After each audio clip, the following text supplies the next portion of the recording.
সেদিন ছিল আমাদের সোয়ারা লেডিস ক্লাব থেকে স্পোর্টস ডে কাম পিকনিক। আর এই স্পোর্টস ডেটা হয়েছিল আমাদের বাড়ির পাশে পার্কে, যে পার্কে সোনা বাবাকে নিয়ে যাই সেই পার্কটায়। কারণ এখানে তো মারাত্মক ঠান্ডা, আর পার্কের মাঠে চারিদিকে বিল্ডিং দিয়ে ঘেরা, তাই হাওয়াটা একটুখানি কম থাকবে আর রোদ্দুরটাও খুব ভালো পড়ে, তাই জন্যই এখানে করা হয়েছে। সকাল 10টার সময় আমি, মা, সোনা বাবা রেডি হয়ে চলে এসেছি।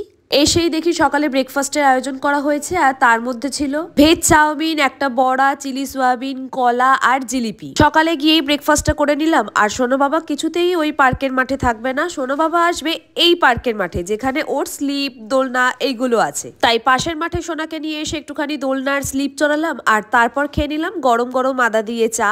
আর এই যে স্পোর্টস ডে কাম পিকনিক, আর এই যে বেলুন দিয়ে সুন্দর করে সাজিয়েছে, সোনার এখন বেলুনগুলো চাই। কি করে এখন বেলুন দিই? সকালে সবে প্রোগ্রাম শুরু হয়েছে, আমিও পার্টিসিপেট করেছি। আর একজন মাত্র দুটো গেমেই নাম দিতে পারবে।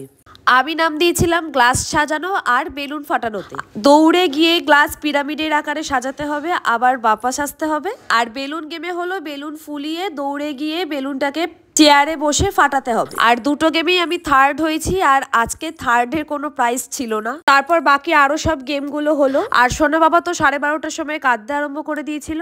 যেহেতু বাড়ির পাশেই, তাই বাড়িতে গিয়ে ওকে ঘুম পাড়িয়ে দিয়েছি। আর সুপ্রতিমের যেহেতু আজকে নাইট ডিউটি, সুবিধাই হয়েছে, ও বাড়িতে আছে। তারপর লাঞ্চটা করে নিলাম, তারপর বাড়িতে এসে সোনাকেও খাইয়ে দিলাম।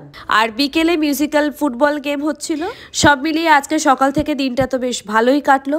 আর মাঠটায় সকাল থেকে রোদ্দুর ছিল বলে ঠান্ডাও বিশেষ লাগেনি। আর বিকেলে সোনাকে নিয়ে এসে পার্কে দোলনা দোলালাম, আর এইভাবে আজকে দিনটা কাটলো। টাটা।